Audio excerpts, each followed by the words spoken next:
Sa recent Instagram story ng Kapuso star at Miss Philippines Tourism 2023 winner na si Herlyn Nicole Budol, ay ibinahagi niya ang pagkikita nila ng owner ng Miss Grand Philippines, at bago niyang manager, na si Sir Arnold Vega Fria. At malamang sa malamang nga daw, ay napag-usapan nila ang nalalapit na pagsabak ni Miss Herlyn sa International Tourism Pageant.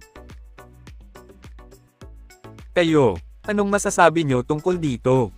Excited na rin ba kayo sa magiging laban ni Herlyn Nicole Budol sa International Pageantry stage? At kung ano ang inyong komento at saloobin, just comment down below at babasahin natin yan at pag-uusapan natin para sa ating susunod na video. Thank you for watching and see you on my next one.